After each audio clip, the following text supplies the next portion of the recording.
योद्धा राणा सांगा पर दिए गए बयान ने संसद में हंगामा मचा दिया है। सड़कों पर विरोध प्रदर्शन शुरू हो गए और अब ये मुद्दा राजनीति का नया अखाड़ा बन चुका है। सत्ता पक्ष ने इस बयान को ऐतिहासिक तथ्यों के साथ छेड़छाड़ बताया, जबकि विपक्ष अपनी बात पर अड़ा है। सवाल उठ रहे हैं कि क्या इतिहास को राजनीतिक हथियार बना दिया गया है? पर कहां से शुरू हुआ ये सारा विवाद? नमस्कार, स्वागत है आपका जीबीएन 24 में और मैं हूं आपके साथ मानसी सहगल। बात शुरू हुई राज्यसभा में ऐतिहासिक योद्धाओं के योगदान पर चर्चा हो रही थी। तभी विपक्षी सांसद रामजी लाल सुमन ने सदन में कहा, राणा सांगा ने इब्राहिम लोदी को हराने के लिए बाबर को भारत बुलाया। इस बयान को सुनते ही सत्ता पक्ष भड़क उठा और सदन में हंगामा शुरू हो गया। सत्ता पक्ष का कहना है कि ये बयान इतिहास को तोड़ मरोड़ कर पेश करने की कोशिश है।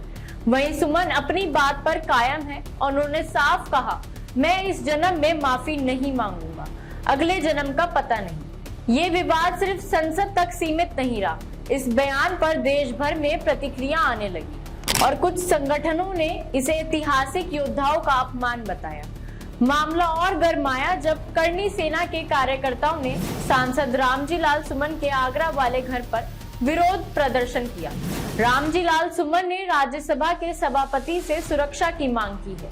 वहीं करनी सेना का कहना है कि जब तक वे माफी नहीं मांगते, विरोध प्रदर्शन जारी रहेगा। सवाल ये है कि क्या लोकतंत्र में इस तरह की कट्टर प्रतिक्रियाएं सही हैं?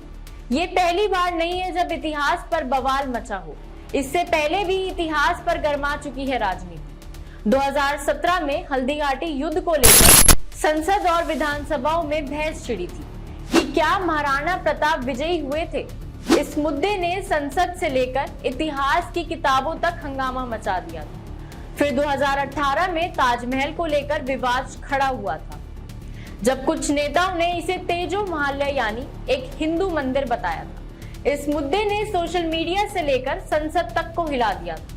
2016 में भी नेताजी से जुड़ी फाइलों को सार्वजनिक करने की मांग ने संसद में भूचाल ला दिया था। क्या नेताजी ताइवान में विमान दुर्घटना में मरे या फिर वे गुप्त रूप से जीवित थे?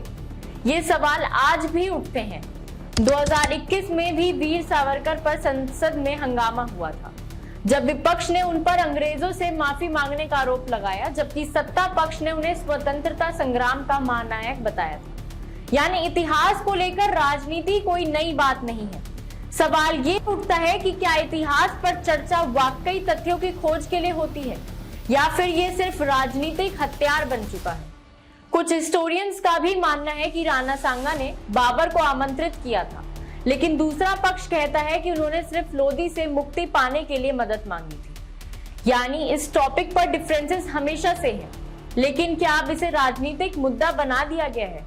अब बड़ा सवाल ये है कि रामजी लाल सुमन अपने बयान पर कायम रहेंगे या क्या सत्ता पक्ष के दबाव में आकर माफी मांगेंगे, और क्या ये विवाद आगे और तूल पकड़ेगा? समाजवादी पार्टी ने चेतावनी भी दी है कि अगर दोषियों पर कार्रवाई नहीं हुई तो ईद के बाद प्रदेश व्यापी आंदोलन किया जाएगा। यानी ये मामला फिलहाल शांत होने वाला नहीं है।